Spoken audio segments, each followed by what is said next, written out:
দেখো বন্ধুরা, এই যে তোমাদের দাদা ভাই আর ভাই গিয়ে মাছ নিয়ে আসলো, কাতলা মাছ নিয়ে আসলো।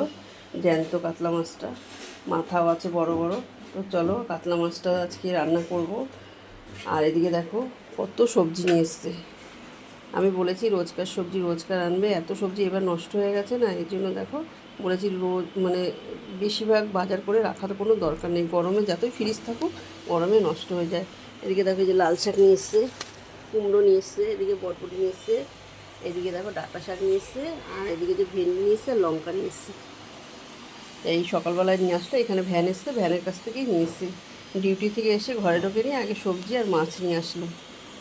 এই যে সবজি আর মাছ নিয়ে আসলো। আর এদিকে দেখো আমি চাটা সবে খেয়েছি, চা খেয়ে ভাইকে দুধ খাইয়ে দিয়েছি। এদিকে বাজারও চলে এসছে, এখন রান্না করব।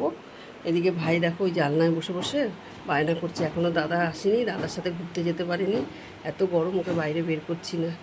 এই জন্য বলছি দেখো জানলায় কে কে আছে, জানলায় দেখছি। তা এখন আমি টিফিন বানাবো সবার আগে, তোমাদের দাদাভাই এসছে, নাইট ডিউটি করে এসে খাবে।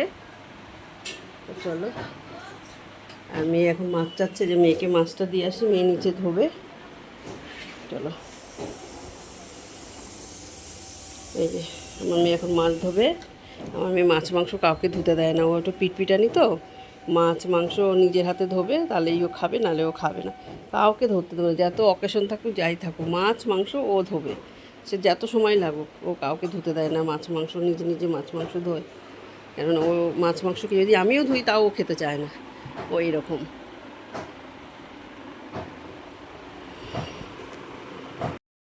দেখো আমাদের ঘরে হচ্ছে সব সময় বদমাইশি সেরা মনে। এই যে এই মেয়েটা আসবে, রোজ রোজ এই মেয়েটা আসবে, সারাদিনের মধ্যে মনে হয় আস্তে আস্তে সারাদিনের মধ্যে 50 বার আসবে আমাদের ঘরে, 50 বার আসবে। আর এইরকম ঘর নোংরা করে, দেখছো ও? দেখো এরকম নোংরা করে, আর ওর সাথে ভাই খেলে, বদমাইশি করে দুজনে দুজনে, আবার দুজন ছাড়া থাকতে পারে না। তো চলো, আমরা গেছিলাম একটুখানি মার্কেটে। আমার মেয়ে তো একটা জিনিস কিনেছে, তোমাদের দেখিয়েছে, ওই যে হাতে পরেও নিয়েছে, এই হাতে পরে নিয়েছে, ওর মানে শখ। আমি বকাবকি করছিলাম রূপার জিনিস কেউ পরে নাকি, সোনারটা রয়েছে, সোনার পরে না, বলে না আমি রূপরই পরবো। ও ফোনে দেখেছে সবাইকে পরতে, তাই ও নিয়ে এসছে। দেখো সুন্দরই লাগছে, আমারও ভালো লাগছে জিনিসটা, অনেকদিন ধরে ইচ্ছা ছিল। দেখো কিনেছি, একটু মোটা দেখেই নিয়েছি, আমি বললাম একটু মোটা দেখেই নে, কেননা সরু ভালো লাগছিল না, তাই একটু মোটা দেখেই নিয়েছে। সোনার তো সবসময় পরে না, অকেশনেও ও পরতে চায় না, ওই এরকম একটা মেয়ে, সব খুলে রাখে। তাই নিয়ে আসলাম কিনে, তাই হাতে পড়েছে। ওর বোন বলেছে সোনারটা যখন পরিস না, রূপারটা পরে থাক। তা এখন তো আবার রান্না করতে হবে, দুপুরবেলা আজকে সেরকম রান্না হয়নি। এই দেখো ডিম বের করেছি ফ্রিজ থেকে, এখন এই ডিমটা করব, ডিম আর ভাত করব। ভাত অল্প একটু তার জন্য করতে হবে, ভাত আছে কিন্তু তার জন্য একটু কম হবে, অল্প ভাত একটু দরকার, তার জন্য একটু ভাতও করব, তার সাথে ভাতটা মিশিয়ে দেবো আর ডিম কষা করবো, ব্যাস আর কিছু করবো না। একটু ডাল আছে, ওই দিয়ে হয়ে যাবে।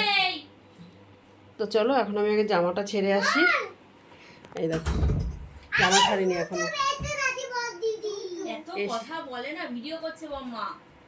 জামাটা এখনো ছাড়িনি, কেননা এসেই আগে এই যে ভাইকে জল খাওয়ালাম, ভাইকে নিয়ে গেছিলাম, তারপর একটু ঘুগনি নিয়ে এসেছিলাম, আমরা খেলাম, খেয়ে দিয়ে এখন এই যে জামা ছেড়ে তারপরে রান্না করে আসবো। তো চলো ঘুগনিটা দেবো।